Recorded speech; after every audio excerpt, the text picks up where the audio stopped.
best friend.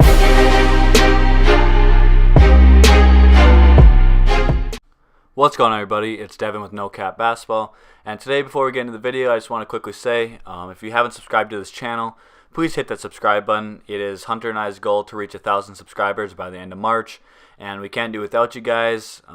We won't be able to, reach that goal if you guys don't hit that subscribe button, if you don't share the videos with your friends, if you don't hit that like button. So, if you're watching this and you haven't subscribed yet, please hit that subscribe button, and now let's get right into the video. So, as you can tell by the title and the thumbnail today, I'm going to be talking about, I'm sure, something that people are going to be might get triggered about, but I'm going to give my main reasoning on why Zion Williamson could be one of the biggest busts in NBA history. Before I get into the reasoning, I just want to state that in no way is this video meant to be hating towards Zion Williamson. I wouldn't say I'm a fan of Zion, but I definitely don't hate him. Last night, I'm actually a Syracuse fan, so I watched the game last night of him playing against Syracuse in the ACC tournament. And just watching him play was absolutely amazing. To see him, just how athletic he is, and the way he attacks the ball and plays the game. They're talking about last night how he's always smiling, he's always having a good time, and he has a positive, positive body language and things like that. And that I really enjoy.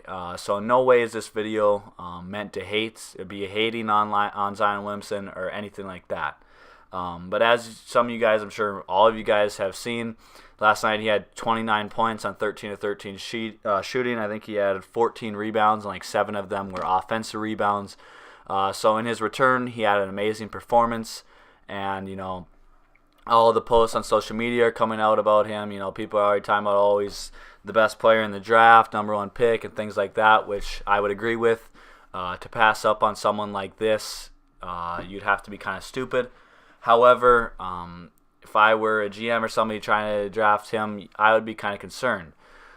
So the one reason why I think he could turn out to be the biggest NBA bust is because is he going to be able to hold up playing a full 82-game season, and for how many seasons is he going to be able to do this for? As we know, he already has had one knee injury here in college. He also had another knee injury in high school where I believe he had to have surgery on his knee. So that's 2 knee injuries he's had, since from high school and in college. And him playing at 285 pounds, I just don't know if his knees or his body is going to be able to hold up for an 82-game season. Like I said here, he's already got one. He couldn't hold up for a full college season. He had to miss an extended period of time. How often is that going to happen to him in the NBA? I know Duke, they have some of the best training facilities, some of the best trainers, sports nutritionists, things like that. So he's definitely getting the right, lifting and training in. He's getting the right food. So you can't get much better in the NBA compared to what he has at Duke. So they're not going to be able to put him on different training programs or anything like that to really, help out his knees. Especially when you're playing an 82-game season, you don't really have time for that. So, like I said, I just feel like at 285 pounds, I don't think he's going to be able to hold up for a full season. I feel like he could maybe have a major knee injury here coming up, first couple years in the NBA, which could really set him back. And I know some people have said in the comments, because I made an earlier video on this, I made it kind of early before people were, comparing him to the next MJ and the next LeBron James and things like that, all these ridiculous things, but I feel like he has to lose some weight if he's going to want to be able to hold up for a full 82-game season. I mean, nobody's playing at 285 pounds that is as athletic as him, and I don't think people understand how much pressure or how much amount of force he's putting on his knees when he lands. And if he takes off and has a bad landing, things might go wrong at that much weight, jumping that high in the air. So I feel like to be able to withstand the full season, he might have to drop some pounds, which maybe whatever NBA team drafts him, they'll have him do that, try to get down to maybe a 265 or something like that instead of playing at 285.